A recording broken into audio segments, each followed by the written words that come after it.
Yo, what's going on YouTube? And welcome back to another video. For this video, I'm going to go over my impressions with the Call of Duty World War II beta. I'll cover the major changes from past titles, my overall experience with the beta, whether or not I had fun or not, and whether or not I'm actually going to be looking forward to purchasing the full game when it drops on November 3rd. As always, if you enjoyed this video, hit that like button and subscribe if you're new to the channel. Go ahead, I'll wait. Now that that's done and over with, let's get right to it. So the first major change is the addition of the division system. Divisions basically replace the created class system from the past games, and instead allows us to choose a division or a class according to our individual playstyle. Now the created class system pretty much did the same thing, except it kind of didn't separate it out kind of the way the division system does. But I'll get back into it. Each division has its own set of skills and abilities. For example, the Airborne Division. This division has abilities based around speed and endurance. So if you're the type of player who focuses on the ability to sprint further and sprint faster, then the Airborne Division might be the division you want to choose to base your class around. So what happens is you'll select that division, and then just like to create a class system, you can add whichever guns you prefer to that class and whatever perks you prefer, whatever attachments you want on your weapons to that class. However, the Airborne Division is the only division that actually allows you to add a suppressor to your weapons, and that is specifically for SMGs. So for my personal playstyle, I like to kind of remain hidden off the map when I can, run around as far as I can, just to be able to like get to an objective quicker and things of that nature. So the Airborne Division for me was the obvious choice due to its class ability to add a suppressor to the weapon, which allows me to fire my weapon and remain hidden on the radar, and at the same time be able to run around the map and zip between objectives if I need to help my team. Another major change to the game is the addition of a social space called Headquarters. Now, we don't know much about this social space Headquarters, and it actually wasn't available in the beta, so I don't really know much about it, other than the fact that it's going to be a place where we can kind of show off our gear, enter a firing range to actually test out weapons, and interact with our clanmates or teammates and other people in the community. As far as competitive multiplayer goes, in my opinion, not much has changed. You can still expect the same competitive multiplayer the series is known for, that fast and frantic Twitch-based multiplayer with snipers reign supreme. Yes, I'm bitter about snipers. Deal with it. But in all seriousness, World War II's multiplayer is fun.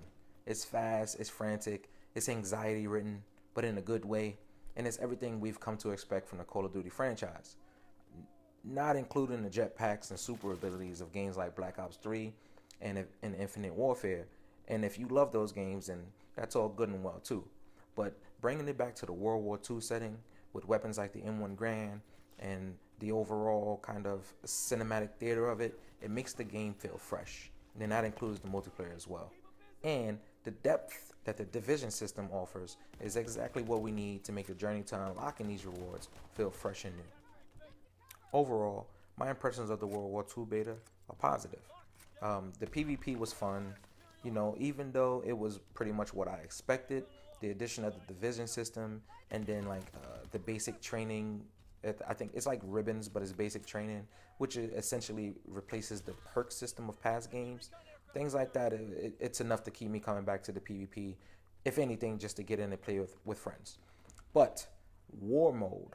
War mode is the thing in this beta that my friends and I spent hours on and had us pretty much going back to over and over and over again. It's essentially conquest from the Battlefield series, and for those who are not familiar with that, it's still PvP, although it's heavily objective based. You pretty much are on a very large map, and you and your team, kind of like the troops, are moving forward, through 4 different objectives to stop the enemy team. So the enemy is defending a base. Your objective is to bomb the base. You bomb that base, you move on to the next objective, which is, you have to build a bridge to kind of, be able to move your troops across. And then the next objective, you have to kind of bomb their ammo supply. And then the final objective is, you bomb their home base. So it's either you're going to be on the defense or you're on the offense, and all through you're still playing PvP, except you have these objectives that you need to kind of conquer in order to win the game. There's no score streaks involved. It's straight up gun on gun action, and you're moving forward while getting these objectives cleared, which is pretty much the way I play multiplayer, which is probably why I get some playtime. But yeah, never mind. Enough about the sniping. To wrap things up, will I be getting the game? Yes, I would.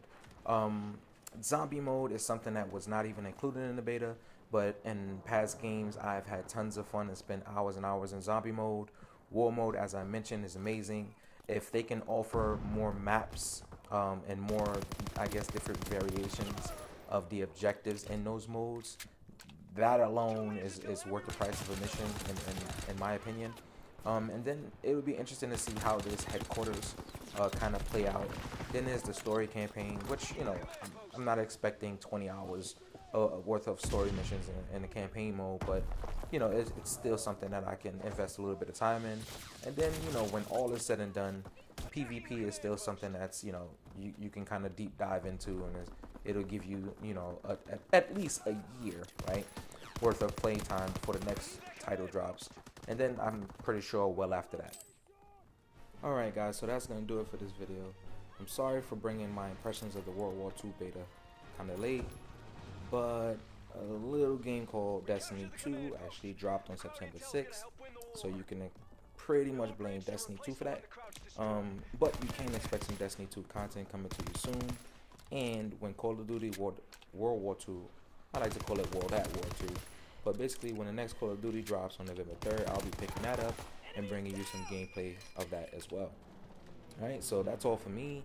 I gotta get back to that Destiny 2 grind. I'll catch you in the next one. Peace.